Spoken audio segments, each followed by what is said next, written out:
Hi, this is Mark Hosky with Control Engineering Magazine. I'm here with David Horsager at the A3 Business Forum. David's going to introduce himself and give us some advice. Well, it's been great to be here at the forum in Orlando. We had a great time with everybody that's been here. Just a reminder on what I'm about. Two sides of my research. Number one, a lack of trust is your biggest expense. So the greatest asset you can have in life, in business, in a brand is trust. Secondly, there's a way to build it. I call that the 8-pillar framework, and I talked about those today. You can find more about that at thetrustedge.com. But I want to give you one idea today. I didn't spend much time on the contribution pillar, the results that are needed to get trust. Yes, you need compassion. Yes, you need character. But at the end of the day, you also need to get results to build trust, this great asset that we talk about. When you have this asset, we call it gaining the trust edge. So how do I get results from my team? Well, we know there's only two types of motivation. I'm motivated towards something or away from it. How do I motivate people toward something long term?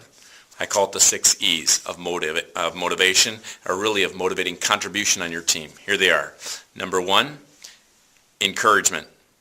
Nobody gets enough of it. Number two, example. When I took over that organization in Arkansas, I told my wife, I got to be the first one in, the last one to leave. I got to show my Yankee commitment in a foreign land. You got to show example if you're leading something. Number three, empowerment. You got to empower others. One of the most demotivating things to do is tell someone to do something and not give them the resources to do it. There's another type of empowerment though, and that is empowering people with the leadership to do it. So if you have a flat organizational chart and you want one person to head up a project in front of everybody else, you need to empower, you need to bestow leadership on that person and tell everybody else, this is the leader for this project. That way they can assume that role. If you haven't empowered them in front of everybody else, don't assume that don't just go whisper to them and say, I'm expecting you to run this project.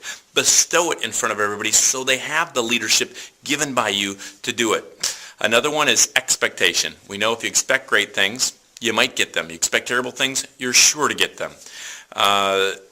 Empowering, I've said expectation, education. One more thing on education. Education is very motivating. When I learned exactly what was inside of a hot dog, I stopped eating so many. So educating is a part of motivating your team. Finally, extending trust to others.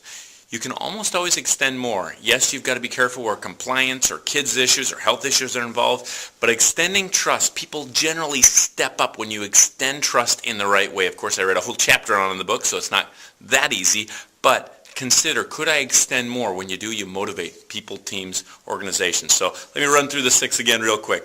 Example, education, expectation, encouragement, empowering others, and extending trust to them. Those are 6 ways you can start to gain that contribution pillar of helping your team be motivated to contribute results. When you do that, you start to gain, I think, the greatest advantage of all time, the trust edge. Great. Thanks, David. And if people want more information than what appears in the video or in this article, where can they go? Thetrustedge.com, or for your group, if you email Ryan, R-Y-A-N, at trustedge.com or thetrustedge.com, he will, and just say, please send me the complimentary resources. We have the productivity kit and most of the tips from my new book for free for you. You just email him and say, can you send me the free resources you promised? Thank you.